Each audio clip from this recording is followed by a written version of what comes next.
ओम गणेशाय नमः। ओम नमः शिवाय। मैं निखिल ज्योतिष आचार्य आप सभी का मेरे चैनल पर पुनः स्वागत करता हूं। आशा करता हूं कि आप सभी स्वस्थ होंगे। महादेव की कृपा आप सभी पर सदैव बनी रहे। ये वीडियो वृश्चिक यानी कि स्कॉर्पियो के लिए बहुत विशेष है, क्योंकि वीडियो है आने वाले सप्ताह यानी कि 7 अप्रैल से 13 अप्रैल 2025 के साप्ताहिक राशिफल के बारे में। कैसा रहेगा आने वाला सप्ताह वृश्चिक के लिए। जो मेरा साप्ताहिक राशिफल होता है वो प्रमुखतः चंद्रमा और उनकी गति पर आधारित होता है। चंद्रमा एक विशेष अति विशेष ग्रह है।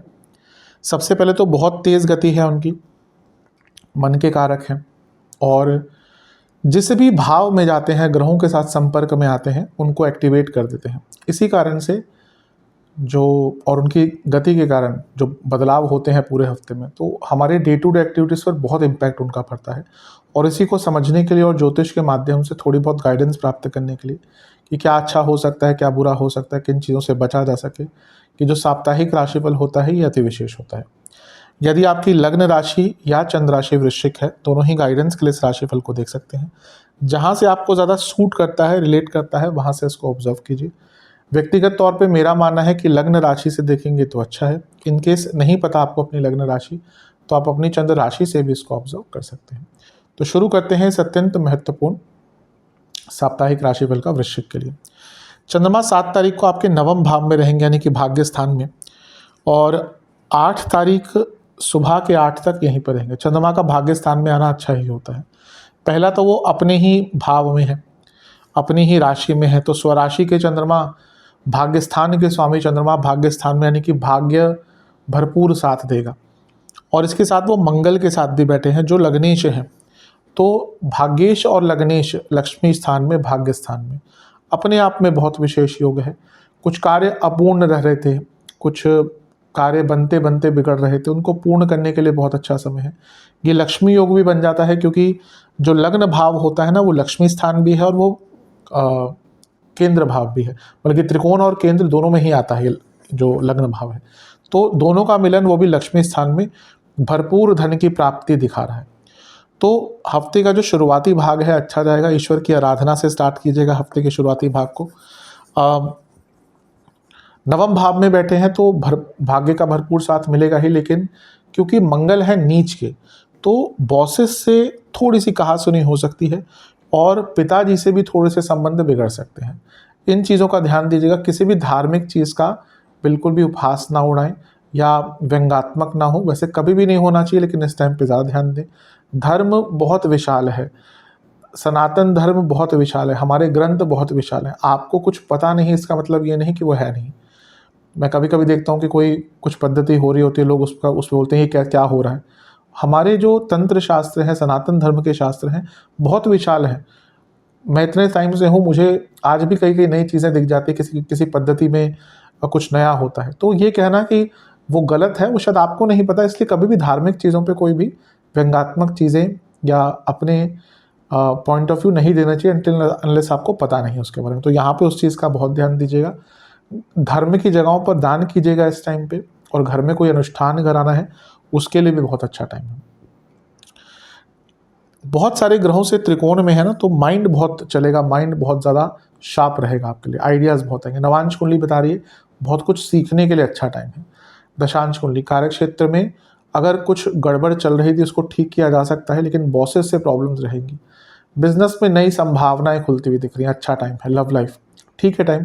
मन की बात शेयर कीजिएगा, बहुत चीज़ें सरल हो जाएंगी। वैवाहिक जीवन, पेशेंस दिखाने की आवश्यकता है। अगर संतान प्राप्ति के इच्छुक हैं तो हफ्ते का शुरुआती दिन बहुत अच्छा है कंसीविंग के लिए या फिर उस प्रक्रिया को आगे बढ़ाने के लिए। स्टूडेंट्स, थोड़ा पेशेंस लाइए अपने अंदर। आप क्या है ना कि और अकेले टाइम स्पेंड करना शुरू कर दीजिए। अभी लग रहा है कि आप इतना इन्फ्लुएंस्ड हैं कि बाकी लोगों के प्रभाव से ही आगे बढ़ रहे हैं, जो गलत है। सेहत के दृष्टिकोण से बीपी की प्रॉब्लम, जोड़ों का दर्द, गले के रोग। सर्वाष्टक में आपका तीसरा भाव अत्यंत बली है, जो इंडिकेट कर रहा है कि कुछ बड़े निर्णय लेने का समय आ चुका है। इस हफ्ते आपको कुछ लाइफ चेंजिंग डिसीजंस लेने पड़ सकते हैं। 8 अप्रैल शाम के 8 बजे चंद्रमा आ जाएंगे आपके 10वें घर में यानी कि सिंह में, और 10 अप्रैल रात के 8 तक यहीं पर रहेंगे। सुबह के 8 अप्रैल को, रात के 8, 10 अप्रैल। तो चंद्रमा का 10वें घर में आना अच्छा ही माना जाता है, कोई बुरा नहीं माना जाता। यहाँ पे वो केंद्र त्रिकोण राजयोग भी बना रहे हैं और कर्म धर्माधिपति योग भी बना रहे हैं। करियर में दिख रहा है कि ये हफ्ता थोड़ा आपके लिए बदलाव लेके आ सकता है। हफ्ते का जो मध्य भाग है, जो लोग जॉब चेंज करने का विचार कर रहे थे, अगर ट्रांसफर्स करवानी है, बहुत अच्छा योग है, क्योंकि एक तो 10वें से अष्टम में बहुत सारे ग्रह हैं और 10वें से 12वें के स्वामी चंद्रमा 10वें में आकर बैठ गए, तो ये भी दिखा रहा है चेंजेस लाने के लिए बहुत अच्छा टाइम है। गुरु से केंद्र में आ गए तो ये गजकेसरी योग भी बन गया, ये भी बहुत अच्छा है।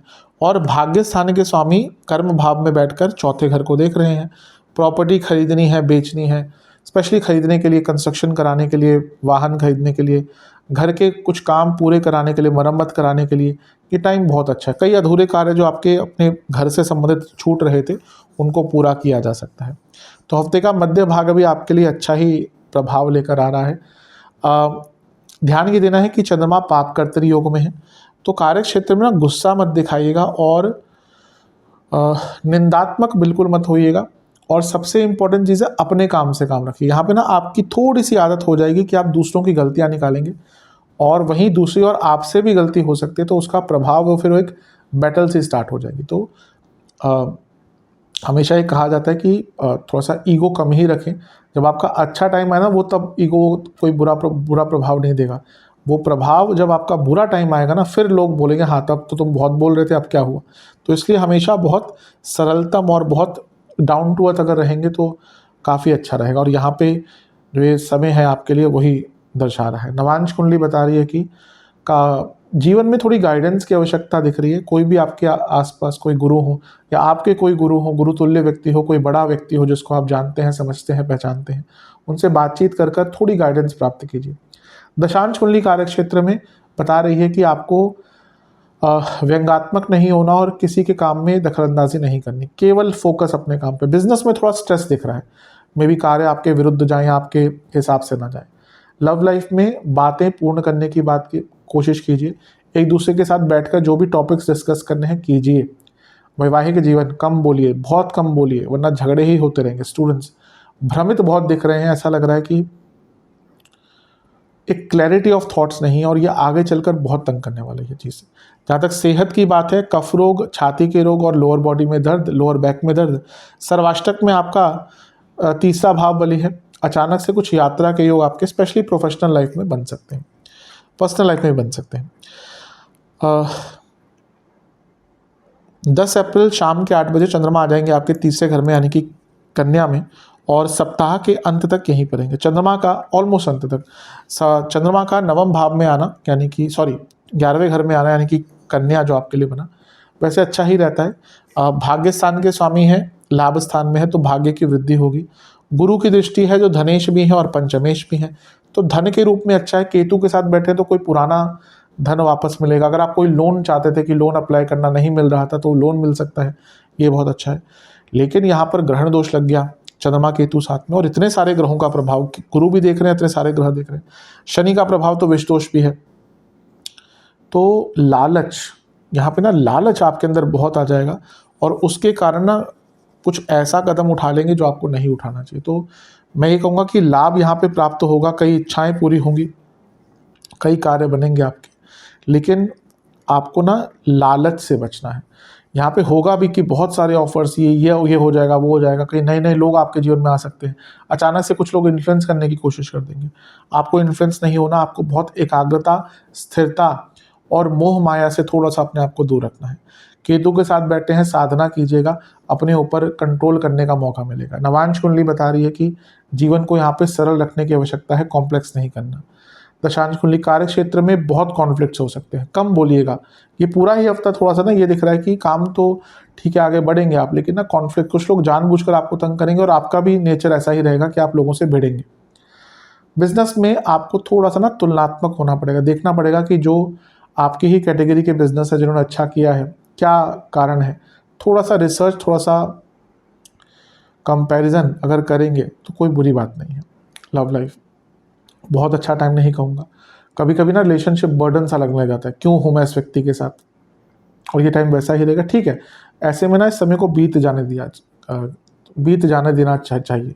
समय से बड़ा हीलर कोई नहीं, time is the best healer. कभी कभी होता है कि ना बहुत बुरा लगता है कि रिलेशनशिप खराब है मेरा, और वो जो 2-3 दिन निकल जाते हैं, 4-5 दिन निकल जाते हैं ना, फिर सब ठीक हो जाता है। तो कभी-कभी ये छोटी-मोटी बातों को ना टाइम देना चाहिए। वैवाहिक जीवन ठीक है, अगर परेशानी चल रही थी, बातचीत नहीं हो रही थी, कुछ टॉपिक्स अनसुलझे थे, बैठकर डिस्कस करेंगे, बहुत टॉपिक्स सुलझ सकते हैं। स्टूडेंट्स के लिए अच्छा है, लेकिन आपको थोड़ा-सा टाइम मैनेजमेंट पर ध्यान देना पड़ेगा। अगर कोई एग्ज़ाम पढ़ता है तो बहुत अच्छा करेंगे। सेहत के दृष्टिकोण से इन्फेक्शंस, लोअर बॉडी में प्रॉब्लम, पेट के भयंकर रोग, ब्लड डिसऑर्डर। सर्वाष्टक में फिर से तीसरा घर बली है, हफ्ते के अंत में कोई बहुत बड़ी इच्छा आपकी पूरी हो सकती है। उपाय के स्वरूप में हनुमान चालीसा का 3 बार पाठ करके बजरंग बली को 3 घी के दिए अर्पण करें। आशा करता हूँ कि वीडियो आपके काम आएगी। चैनल पे अगर आप नए हैं, सब्सक्राइब कर लीजिए, वीडियो को लाइक कर लीजिए। मिलता हूँ आप सभी से अगली वीडियो में, तब तक के लिए ओम नमः शिवाय।